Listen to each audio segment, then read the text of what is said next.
Welcome to Blue Compass, where today we're going to be sharing with you the latest in search engine optimization. My name is Drew Harden. I'm the president and co-founder here, and I'll be sharing some great SEO ideas that I hope you really find beneficial for your brand. And then Katrina Reger, our digital marketing manager, will be joining me for a Q&A answering your questions. So I won't waste any time. I'm going to dive right in. Google is incredibly important for your brand and mine, as we all know. But things have really changed over the years. So it used to be where you'd go to Google and see 10 organic search engines results. Things were pretty simple. And it was a pretty good experience overall. But over time, things have really changed and search engine optimization has gotten more and more complicated. And you've probably experienced some frustration too. It's not easy to rank for those keywords or those terms that you really feel like your brands, your products, your services need to be showing up for. It's really frustrating when you get to Google and you look and there's a competitor that you know isn't doing things as well as you and they're outranking you for a certain service line or a product. Google can be very frustrating, and since we don't have direct control over Google, a lot of that frustration is targeted towards Google itself. And so here's a look at what search engine results used to look like for an Italian restaurant. But today, you can see things have gotten a lot more complicated. Now, this is generally a pretty good experience for searchers because you have this knowledge panel over on the right-hand side. It's easily accessible to see, where locations are, reviews. But as you can see, those nice organic results have been pushed down significantly, and that can be difficult for businesses. Here's a query for the best way to cook sweet corn, and you've seen results like this as well, where Google will actually answer that question in the answer box right underneath the search results. So this is really good in that it shortens the searcher's journey. It can be very convenient to get a quick answer. But for website owners, sometimes this can be frustrating if Google is grabbing your content, putting it directly on the search results page, and then there's no reason for the searcher to even go to your site. So sometimes marketers and business owners are really frustrated at this. This is an example of a mobile search for a TV show, and as we scroll through this, you can see this doesn't even really look like search engine results anymore. It almost looks more like an app for TV shows or movies that Google put out. So the bottom line is search results have changed over the years and continue to change almost every day. We see with our clients all the time there'll be an algorithm change that Google comes out with one week, and it can greatly fluctuate the visits that people get to their pages. The higher you rank in Google, the more visits you'll get to your website. It's pretty simple. But the algorithms and the changes aren't simple. And if you go down just one position, that can mean a difference of dozens or hundreds or even thousands of visits to your site. So the dirty little secret here is that Google's not particularly interested in sending anyone to your website. And that goes counter to a lot of the ways we've been thinking, but it's true. Google's entire purpose is to provide valuable resources and information to its users. Google wants people to have a great experience. And so if you have a website that's not particularly interesting or helpful or relevant, if it's an older website, if it looks like it was designed in 2000, if it's not mobile friendly, the odds that you're going to even be able to rank for anything in Google is severely limited. And so one of the things we always say here at Blue Compass is that Google is taking the web away from those who don't take their websites seriously. Again, if you don't have a serious website that you're actively updating, improving, increasing the value of that content, Google very well might not be very interested in your site. And unless it's a branded search term, so in other words, a search term for your organization's name, ranking will be really, really difficult. This is an interesting quote. Social media can be good, but organic search pays the bills. A lot of times when people talk about digital marketing, they immediately think Facebook or LinkedIn or Twitter. And social media has value, and it's great for building awareness. But with most of our clients, we see that organic Google search, in other words, Those real search results that you see on the page drive the best traffic to their sites. Organic Google search drives more sales than social media does. The best traffic comes from Google. In other words, the traffic that's most likely to complete the action that you want them to take on your site is going to come from Google. You'll get the most conversions from Google in the vast majority of businesses and organizations. So if you have an inquiry form on your website and you want someone to fill it out and reach out to you so you can get a lead and they can ask more about your organization, if they come from Google, you have a higher percentage that they're going to complete that than if they come from Facebook. So that's one of the reasons why we're an SEO first agency. We see the power and the value of search engine optimization every day for our clients, and we try to put it into every campaign, every project, every web design we do. It's really important. Another great quote here: the best place to hide a dead body is page 2 of Google search results. It's great to rank in Google, but if you're on page 2 or 8 or 16, very few people will find you. So if you're interested in search engine optimization, unfortunately, it can't be something that is just a quick project and done. In most cases, it's a long, ongoing process of continually improving your website experience and your content. So we're going to share a little bit about how you can gain more traction through search engine optimization today in 10 modern SEO actions for your to-do list. So we hope that these actions are something that you can write down and that you can implement on your website in the very near future, and that you'll actually see some results from these. These are actions that we do very often on our clients' websites, and we've seen some good results. So number 1, determine where you want to be. A few years ago, we were contacted by a new restaurant, and this restaurant was interested in building a website. They were interested in some digital marketing. So I went down and met with the owner and had a wonderful talk. This guy was super, super passionate. He was in love with his new brand and everything that he was going to do. It was really infectious. He was cool to talk to, but he was all over the place. He showed me his 2 $30,000 ovens that he was going to use to steam cook burgers perfectly every time. He took me over to the ice cream bar that brought ice cream in from a different state that couldn't be purchased anywhere else around these parts. He took me over and showed me these credit card machines that all servers were going to have on their belts at all times so they could take as few steps as possible in order to do transactions with people. He took me over and showed me the movies that he was going to play for movie night. Every Tuesday night was going to be Michael Jackson night. He had Michael Jackson music videos all set up. He had the rights to them. He was all set to go. He talked to me about the work that he was doing with attorneys, and he was speaking with some attorneys who had been involved in franchising Wendy's, and he was going to work with them to franchise this business too. I mean, he had so many directions he was going. It was difficult when I walked away to understand what this organization really specialized in and what it stood for. Unfortunately, we weren't able to work with them down the road, and you can bet when it opened, I went there immediately to try the food because I had heard all the great things about it for about an hour with this guy. But it was a little confusing, you know, what direction were they going? And I think it could be the same with search results in many cases. You can't simply do SEO and hope to show up number 1, because when you look at search results these days, there's so many different places you can appear. In this example here, we have the query, how to apply mustache wax. Nice simple query there. And when we get to the result page, there are so many different areas and boxes on this page. You can see up at the top, it has the steps for applying mustache wax. That's a Google rich snippet, or an answer box as it's called sometimes. You can see that there's some video results there. We can see over in the right-hand corner there is some more results. It links off to another website, has photos, and then beneath all of this you start to see some organic results, and there could possibly be even some ads down there. So right away, that's about 5 different places in which your result could go if you're trying to rank for this.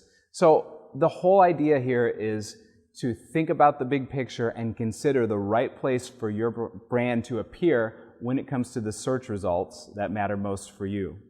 If you feel like a video would really illustrate your product or service well, or how to do something that you have expertise in, that video result is what you should aim for. So putting together a great YouTube video, obviously having it on YouTube, but maybe embedding it on one of your pages, those should be the actions you want to take. So we'll talk more about these different areas as I go on, but always start by trying to identify what you want to rank for your page, and then where you want to rank on the search page.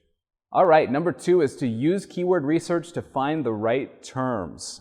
Google has had many algorithm updates over the years and so many different changes, but when it comes down to it, the keywords, or in other words, the search terms, those individual words matter so much. Keywords are the building blocks of SEO. We had an organization come to us one time and they couldn't figure out why they weren't ranking for a certain service line on page 1 of Google, and their competitor was way above where they wanted to be. And we looked through their meta information, we looked at their page, and we realized that that term wasn't used anywhere in the copy of that page. And it's really difficult to rank for a word that doesn't even appear on your page. So keywords are still the building blocks of SEO. And so one of the things we do all the time here at Blue Compass is called keyword research. In other words, it's figuring out what keywords your audience is searching for that will get them to your product or service or brand.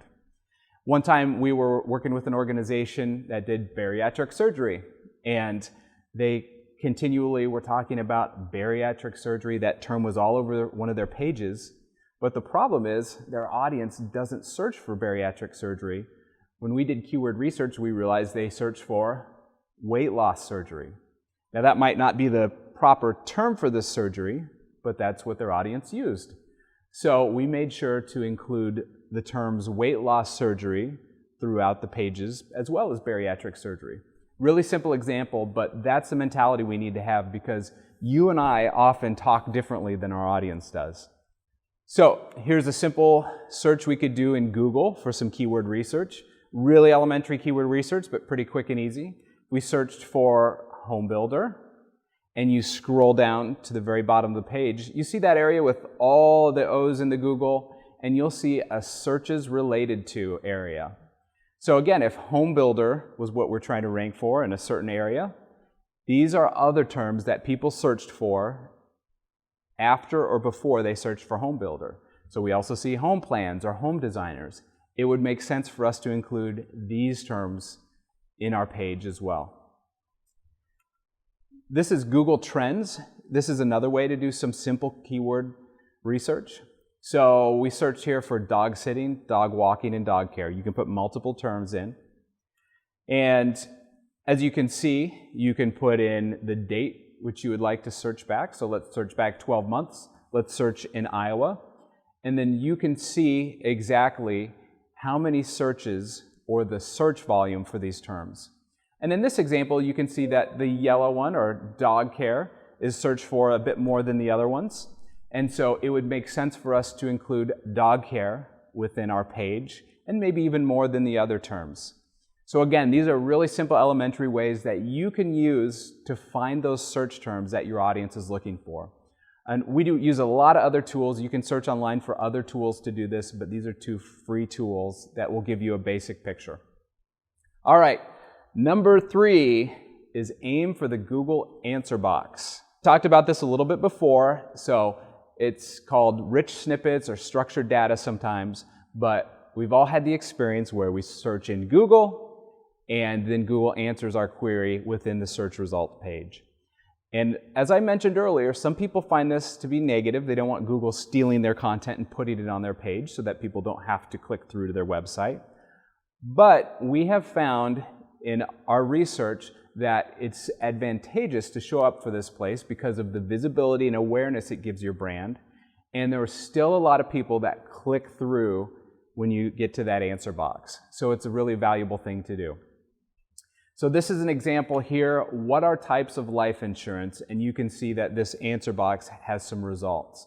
So the first advice is to have a really well-written page but identify the query that you would really like to rank for. Choose one that already has an answer box for it. So clearly this one has an answer box. And then look at the format of the copy that Google displays in that answer box. So if I'm a competitor here and I want to rank for what are types of life insurance, it would be advantageous for me to create a page that has bullet points, because you can see this has a display of bullet points for the answer. So Google probably wants bullet points, and it would be more difficult to try to change Google's mind and have it display a paragraph format here. So look at the format. It could be a paragraph, it could be a video, it could be bullet points, but identify how it's laid out on the page and do that on your page as well. It's also a good idea to start with a heading. So have a heading that either repeats the query you're going for with a question mark or maybe a statement. So in this case, you could have a query that would, or you could have a heading that would say, what are types of life insurance, or types of life insurance, and then directly under that, answer the question concisely. Now you can go on and copy beneath that to continue to flesh out that answer and make it fuller, but a concise answer underneath a heading is how Google usually picks up these answer boxes. So it could be a heading 1 or an H1, it could be an H2 and H3.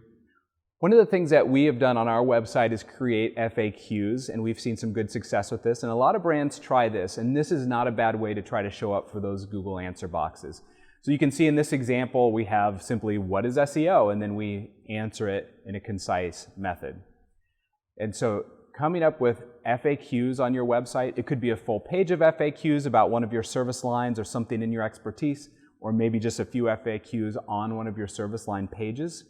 Sometimes Google will grab this information, so the FAQ format seems to work pretty well. All right, number 4 is to get your articles listed in Google Discover. If you have blog articles or news articles on your website, one of the things that would be very advantageous for you is to appear in Google Discover. So this is something a lot of marketers don't think about, and a lot of SEOs don't think about either, but it's growing in popularity. Google launched this in 2018, and as you can see in this screenshot here, maybe you've seen this before, but if you go to the Google app on your phone, or if you simply go to google.com, underneath the search results, Google will serve you articles that it thinks you're interested in.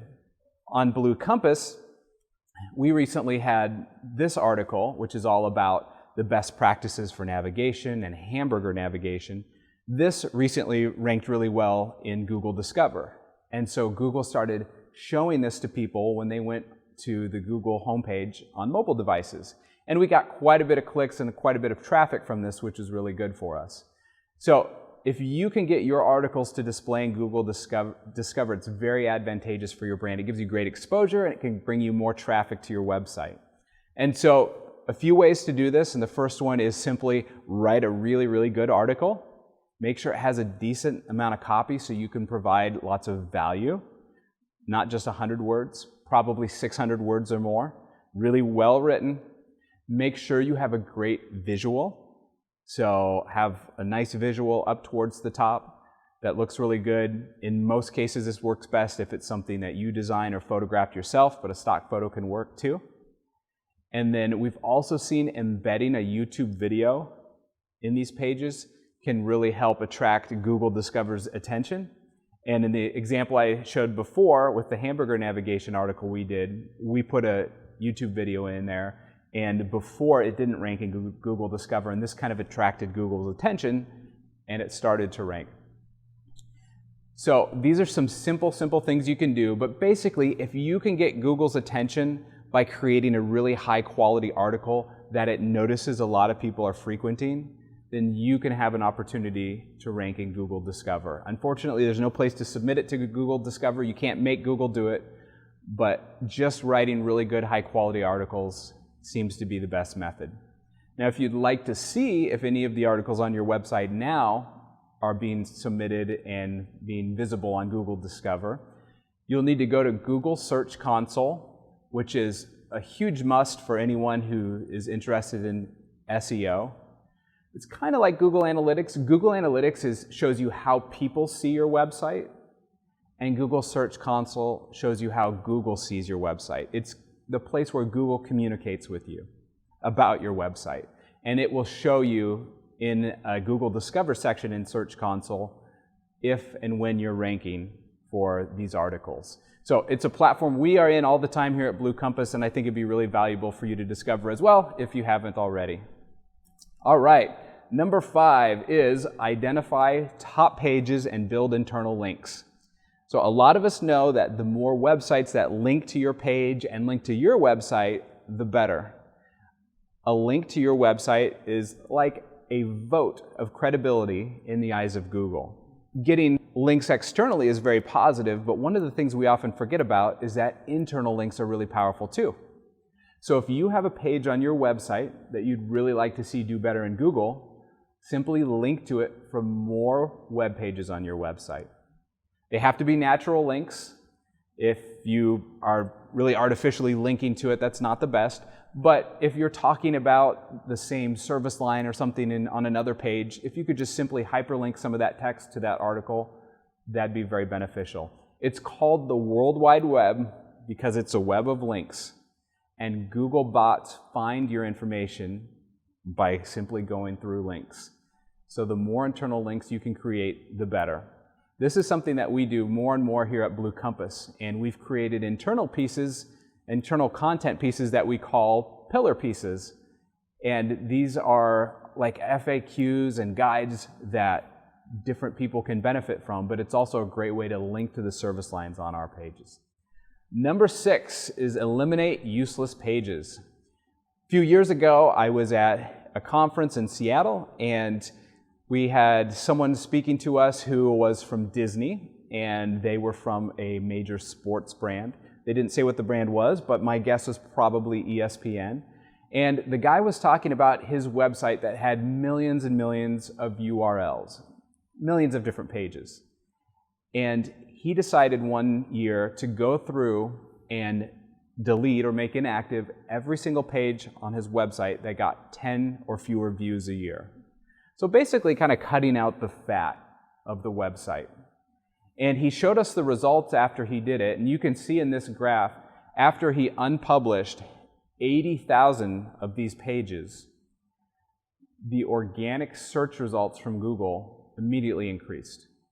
It's almost like Google was looking at the website globally and judging it for how high quality it was. But when those useless pages were cut away, Google said, okay, suddenly, globally, this website is a lot more useful. So we use this technique too with our websites and with our clients' websites. And you won't get exactly these results every time, but we've seen great value in eliminating those old pages that no one's visiting anymore. So you can go to your Google Analytics and you can go to the traffic and see which pages are the least visited on your site. And it's good to investigate them, keep an eye on them, but if you're getting very few visits every month, every year, it might be a good idea to either consolidate those pages or eliminate them entirely. Just make sure it's not a page that's getting a lot of traffic. Number 7, bulk up your content. We've found that adding more quality content to web pages generally helps it rank better in the eyes of Google. That's counter to the way a lot of us think sometimes, because a lot of us see the web as a place for people with low attention spans. People don't want to spend much time online. But in reality, if you create a really good piece of content that's valuable, people will spend a lot of time on it, and Google likes it when people do that. Google wants to share the best content where people are spending lots of time. And so recently we wrote an article about the best image size, the best dimensions for Twitter. There's a lot of confusion over that subject, so we did a huge test and we finally determined what the best size was. But we put this article out there and it really, really has done well for us. And I looked at the time on page, or the dwell time, and you can see that the average time on page is almost 8 minutes for this. And this isn't the highest time on page I've ever seen, but this is pretty good. And so if you can create pages on your site at which people spend 5 minutes, 6 minutes, 7 minutes, 10 minutes, that's fantastic in the eyes of Google because the odds that Google serves up that page for more people greatly increases. So don't be afraid to put a lot of quality content on your page. Again, 600 words seems like a really good amount. Not every page on your website has to have 600 words, but in most cases, 600 words or more is a very high quality. Most of our blog articles that we write are usually 1,000 words or more. And the reason is simple. If you have a 100-word page, the value it can give you is fairly low. But if you have a 1,000-word page, the value it can give is higher. It just has more potential to add value. So don't be afraid to add a lot of high-quality content. Include good photos, shorter paragraphs, bullet points, make it very readable. Don't ramble on, but it can be very beneficial for your website. This is an example of a study by HubSpot where they took a look at the word count versus the average organic traffic. And as you can see here, pages that had 250 words or less didn't often rank highly in Google, but pages that had 1,000 words, 2,000 words are more likely to rank in Google. Number 8 is to find duplicate content and eliminate it. Google is not a fan of duplicate content. Google believes that every page on your website should have unique content that ideally can't be found elsewhere. Original, valuable content. And so if you have 2 pages on your website that has the same content or really, really similar content, so the copy is, in other words, copied and pasted, Google's not going to be impressed. And if you think about it, it really doesn't make sense to do that because you'll compete against yourself in Google's search rankings. So try, if and when possible, to have unique content on every page. So Google's made a lot of statements about this, and one of them is create fresh, unique content. Avoid rehashing or copying existing content that will bring little extra value to users. Avoid having duplicate or near duplicate versions of your content across your site. In another statement, in their SEO guide, Google said, if your site suffers from duplicate content issues and you don't follow our advice, we do a good job of choosing a version of the content to show in our search results. In other words, if you have multiple pages with the same content, Google is going to make the decision on which one of those pages should rank, and it's going to push the other ones out of search or way, way down in search. And so you should be the one to determine which page ranks in Google, not Google. You'll make a better decision. So if you do have pages on your website that have identical content, one of the things you can do is add canonical tags. Canonical tags are little bits of code that tell Google, hey, we recognize there's duplicate content here, but don't penalize us, just choose this one as the one to rank in search. So you can work with your developer to do this. We can help you out if you ever want to contact us, but again, canonical tags are a good solution to this problem. Number 9 SEO tip is to increase dwell time, or in other words, increase that time on page. Google watches what people do on your website. Google can be kind of creepy. And especially if you have Google Analytics on your site, Google is keeping an eye on the activity that's going on. And if it sees that there's a page on your site where hardly anyone is visiting, and people go there and they spend just 30 seconds, that's not particularly impressive. That's not a great experience for someone if they're just checking out a page and immediately leaving. But if Google sees a page on your site where people are spending 7 minutes, 8 minutes, and they're enjoying that quality copy and content, Google will say, you know, it might make sense for me to raise that in the search ranking so other people can enjoy that positive experience as well. So everything you can do to keep people on your website and have them spend more time on your pages is advantageous. So one of the things that we suggest when it comes to dwell time is to embed good YouTube videos. This is an example of our content management system page on our site. And a couple years ago, we looked at this and the average time on page was about 50 seconds. So we went and embedded a YouTube video on this page. We put together a full video that gave a demo of our content management system and showed the great features it has. The next month, the time on page increased to 6 minutes and 53 seconds just by embedding this video. I have never seen embedding a relevant video in a page decrease that dwell time. It always increases it. Not necessarily by minutes and minutes and minutes, but always at least a little bit.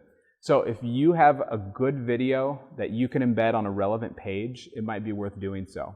If you have a blog article that's frequented a lot and people are enjoying, it might be good to embed a video on that.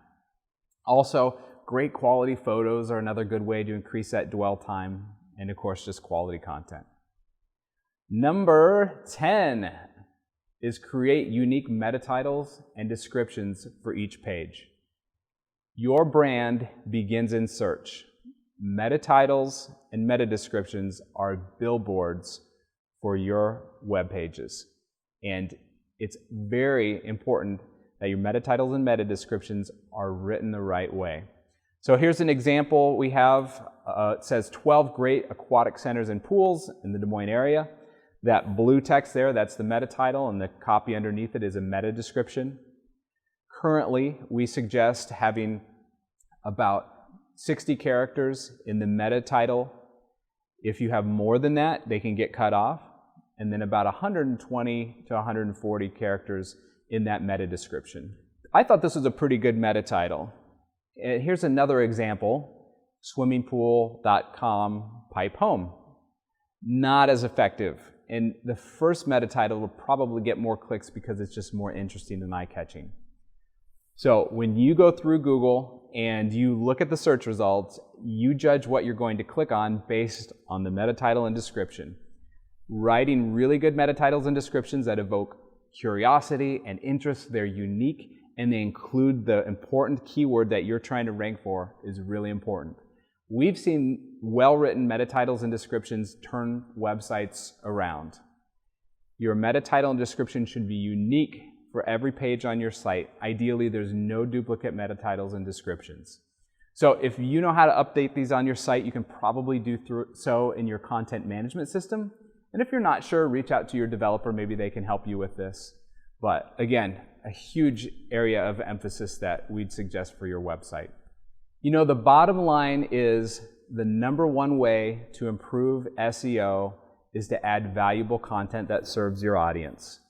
When it's all said and done, SEO isn't about a lot of little tricks or coding or anything like that. It's really just about having a great website that provides a positive experience and serves your audience. And great content is one of the best ways to do that. I hope you found some of those insights helpful. We're going to take a quick break here, and then I will be joined by Katrina, and we're going to go through some of your questions.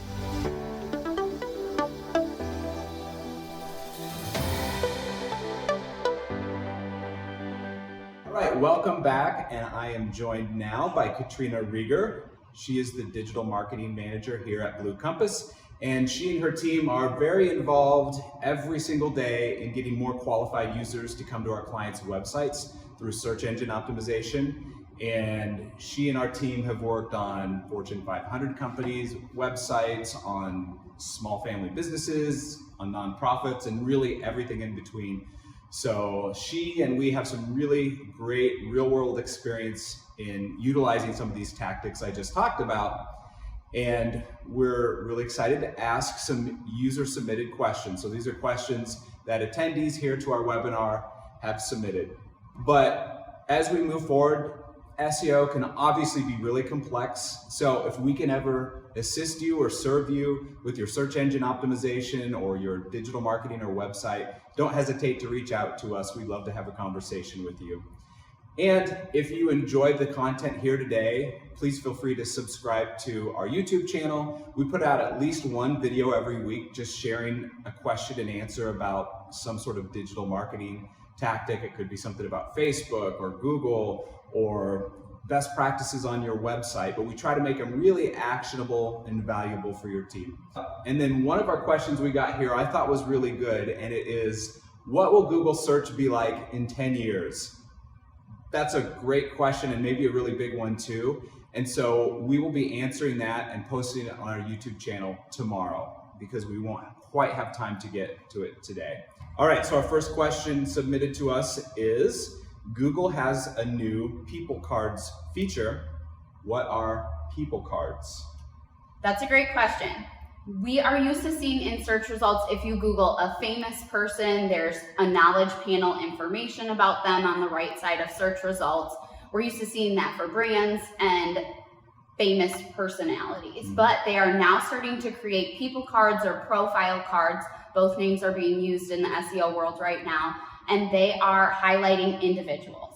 So you and I can create our own people card and our own profile in search. And all you have to do is log into a Google account that you have created and established, you have a profile in, and then all you have to do is search add me to search. And Google actually walks you through the whole process within your search result page, which I think is crazy cool. And there's a lot of potential implications that could come from what Google's able to do within the search results page itself. But why do we care about people cards? Why do we care about these profiles that Google is now allowing you to add? There's two big things that our team is starting to notice from this. Number one, they still want to control that information. Google wants to have every ounce of information about each of us that they can to better our search results. The second thing we're seeing with this is authorship is something that has not been talked about quite as heavily in the SEO world in the last couple of years. It's definitely still a factor. It's still in the algorithms, and we still hear about authorship at conferences and things like that. But the potential ramifications of people cards could lead to a large uptick in the importance of authorship. If we're able to solidify a profile for an individual within search results, and we're able to then tie them back to a website, showcase their expertise, that person is going to be ranking a lot better, and the content that that person creates, because Google's able to associate the entire web together, could also be more impactful. So we're starting to look at how we can incorporate people cards for different personalities behind a brand. For example, Drew is the president of Blue Compass. He is very active on social media. He writes blogs for our company. So Drew is a perfect example of, we need to utilize a people card. We need to take advantage of that and see how we can leverage that authorship and that information within Google to better our brand as well. Yeah, absolutely.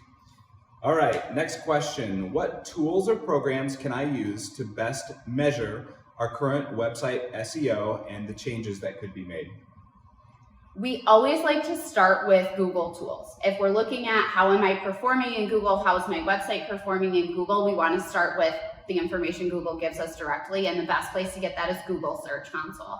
So utilizing that free tool from Google and seeing how are you ranking, what specific keywords are you ranking for, how are people searching for you, what are you ranking in Google Discover, like Drew talked about earlier, what enhanced features and enhanced snippets are you ranking for, and all of that's going to be Google Search Console is the best place for that. We also like to incorporate Google Search Console with any other tool we can. So connecting it to your Google Ads account, connecting it to your analytics account, you're going to have a more well-rounded set of data to access. You can even see the specific keyword terms that brought back traffic to pages on your website in Google Analytics if you have them all connected. So it's really handy.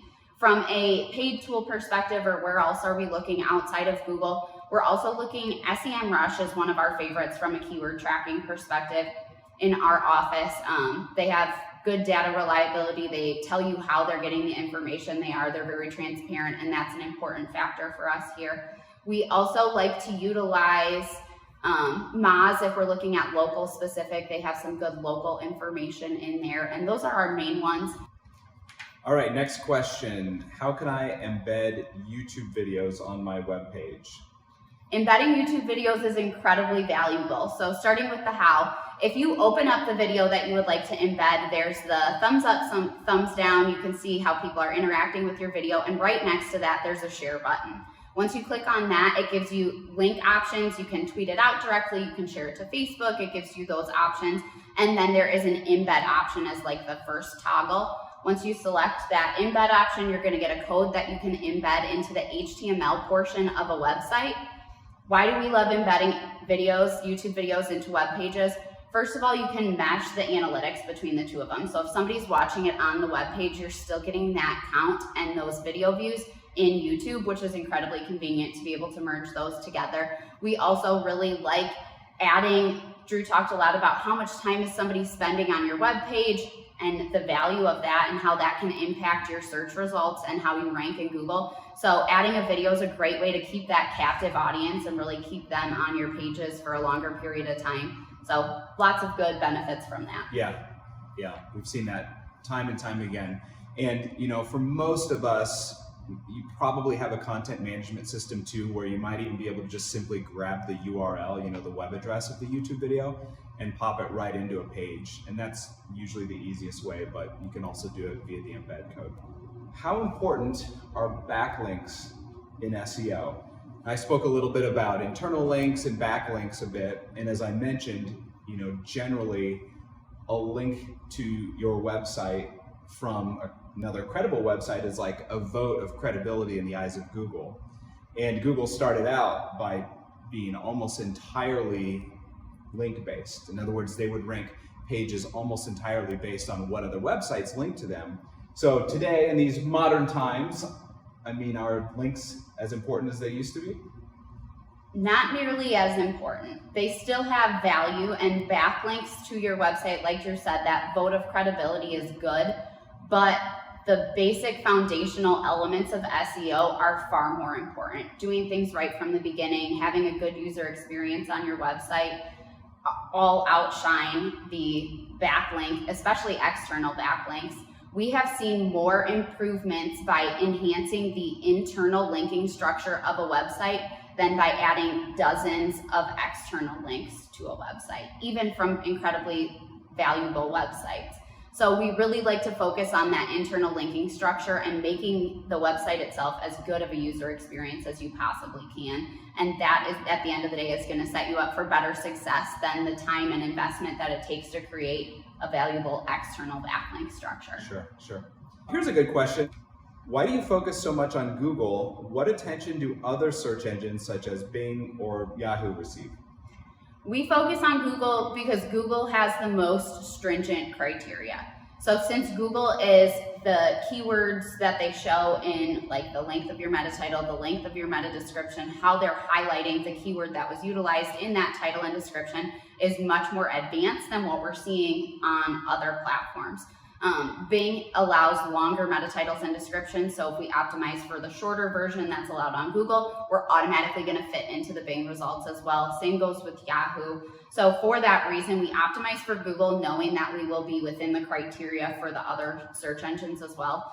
Also, from our clients and what we're seeing, I looked at about 5 of our high volume clients before we came in here, and we have 97 to 99% of organic traffic coming to most of the websites we work on from Google. So it's also a numbers game for us. We need to focus on where the traffic's coming from and where the users are right now. And we do keep an eye on that in our monthly reporting. DuckDuckGo, is it gonna make a resurgence? We saw it a little bit like 2 years ago, and we still have a couple people trickling into a lot of our websites from there, but the volume just isn't where it needs to be for us to start optimizing specifically for those. This is a great question, and we talk about this a lot too. The question is, how often should my website be redesigned? And I would say most companies probably redesign their website every 2, 3, 4 years. And in most cases, a company will say, let's redesign it because it's time, or it's time to have a nicer looking, more modern design. That usually seems to be the reasoning and rationale behind it. What are your thoughts on that? I would agree. We're seeing an average of 3 years for clients right now who want to regularly refresh that homepage, interior page look. I would say we try to use data when a client asks us, like, what do we need to be looking at? So some data points that you can be looking at are anything that's UX based. We like to do heat maps, even scroll maps within GTM and Google Analytics if you don't want to have to use a paid tracking tool. But how are the users utilizing the website? Are they getting where they need to be? Are we seeing proper depth of pages? Are they moving through more than 2 to 3 pages in a session? And those are all factors that we're looking at when we're talking about if we need a redesign. We really like to do heat mapping, and we're running that for almost any account that does digital marketing with us on a regular basis to make sure the website has proper navigation, following all best practices. We can see all those pieces. I like to use Blue Compass as my example for this though. We really focus on redesigns when the user behavior changes. So a couple examples of that for us is when we started digital marketing back in the day, it wasn't called digital marketing, it was called online marketing. And then as we saw people start to change that behavior and start focusing more on digital marketing or web design instead of web development, those were triggers for us that helped our team decide when we needed to redesign our website. We're taking those keyword volumes. As that changes, we need to update our navigation. And normally if we're gonna go all the way to update a navigation, we're gonna go far enough to do a redesign on that. So those are some things that we look at when we're helping clients make that decision. Yeah, that's such a great point. Because again, we see so many companies say, let's redesign because it's time or we need something that looks prettier. And sometimes that might make sense, but looking at those analytics, I mean, are you getting the conversions you need out of the site? Are the right visitors coming to your site? Like those are really the questions that should drive whether you redesign or not. Because the redesign process, I mean, if you don't do it right, can even be negative to your brand, especially if you're really changing the URLs. So it's really something that data should drive. And like Katrina said, that user experience testing is one of the ways we help our clients identify when and how to redesign. How important is it for SEO to get Google reviews?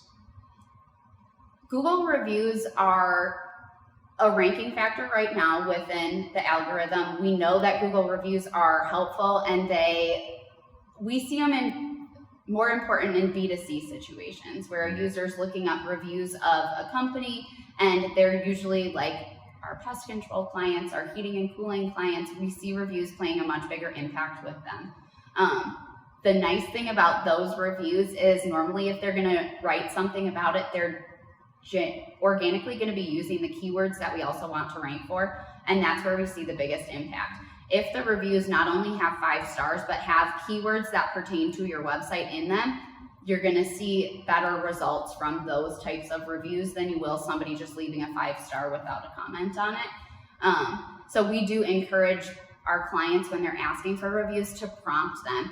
Was our heating and cooling service up to the standards you require? They're automatically then going to use that term in their review because they're replying with a yes and they're giving feedback on that. So we encourage people to try to get those keywords into those reviews, but again, you're asking a customer for them, you're never paying for reviews, and that needs to be as organic as possible. How often should we post blog articles? This is a very frequent question that we receive. Yes. We say it's more important to have quality content than a large quantity of content, but Google is looking at how fresh that content is and how recent some of the articles and pages have been updated. So it is important to regularly update. That being said, we don't want you to post a 2-paragraph blog that has no value, no keywords, no good content in it, because that is going to hurt your website more than it's going to help. Drew earlier talked about eliminating pages that have no value for your site. So you never want to put a page that's not going to add value up just so you can have that fresh content. If I'm forced to say a number, which normally clients don't love that answer, they want a hard number, we say if you can update content once a week, that's going to be good. That's showing Google that you are taking your website incredibly seriously. Drew talked about like Google's taking searches away from people who aren't utilizing their website to its full potential. So once a week would be ideal, but that is not always feasible. So once a month at a minimum is what we like to say. Mm-hmm. Absolutely. And I think bottom line, you should post blog articles as often as you're able to create a really good, valuable piece of content. All right, this is no pressure on this one. What is the most effective SEO technique you've seen? Oh, this is a tough one. I have 2 answers here. The most effective at the end of the day, where do we always see success, is by doing everything by the book. And I know that's a tough answer, but we see our clients when Google's talking about testing something new, when people are in a tizzy on Twitter about the latest search algorithm update, we are incredibly fortunate that we don't have to worry about sudden drops in rankings because we're doing everything by the book every step of the way. This means we're focusing on that user experience. We're never trying to hide keywords. We're never doing anything that feels like we're cutting a corner. And this sometimes means that it takes a while to see the results that we want in organic traffic. We cannot turn around and get better keyword rankings in a month because we're not doing anything that's going to get the short game. We're always playing that long game, and we say SEO is a marathon, not a sprint, but it's incredibly true. So taking the time to have a very healthy website, doing the SEO audits and fixing the errors, not having 400 errors, 500 errors, broken links, things like that, minimizing redirects as much as possible, those basic methods that people are talking about when they're looking at like SEO 101 audit information, that's going to be the bread and butter at the end of the day because it's a healthy website with a good user experience. But since I know that's not the answer that some people want to hear, I'm going to say the coolest things that we've done and where we've seen some of the things that I never imagined we would be able to accomplish have come from schema at the end of the day. There is tons of cool stuff that you can do with schema, from linking other properties that you have to each other, from claiming additional, the more schema you have, the more opportunities you have in the knowledge panel to get more features, get additional information showing up in there, connecting your Facebook profile to that. Anything like that's going to come from some really cool schema at the end of the day. And so you're talking about schema markup, which is basically a code that you can add to pages of your website, which more or less tells Google what that page is all about. And Google and other search engines really like that because it's a shortcut for their bots. Instead of their bots having to go through and identify absolutely everything on the page and make a judgment solely based on that, it's kind of like a quick letter to Google saying, here, this is what this page is all about, and here's some information to help you out. And so, yeah, like you said, we've seen great results from schema markup. If we can help you with schema markup, let us know. We've seen great results. It's really, really amazing. And it's something we've moved into more and more over the last few years.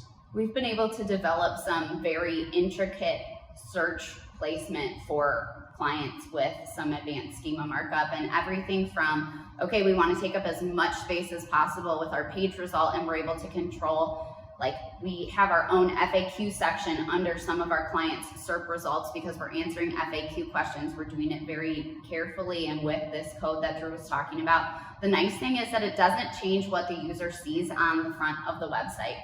It just changes what Google's able to crawl and read quickly, like Drew said. So it doesn't impact the front end of the website or anything that people often ask us as we're talking about schema. Like, I don't want to change the look and feel of the page, and we don't need to. We need to be asking questions, answering them appropriately, utilizing the best practices of keywords, but utilizing schema on top of that has really produced some featured snippets, some great results in search, easier access to people also ask, and a whole variety of other things in search.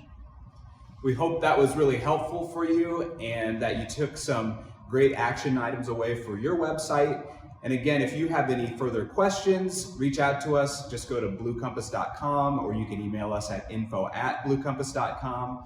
We're always happy to have a conversation or give you a hand if we can. And again, we post videos every week on digital marketing topics that will be helpful to you. Check those out in the future. And again, tomorrow we will have the video, What Will Google Search Be Like in 10 Years, available for you also. Thanks again for tuning in, and we appreciate your time.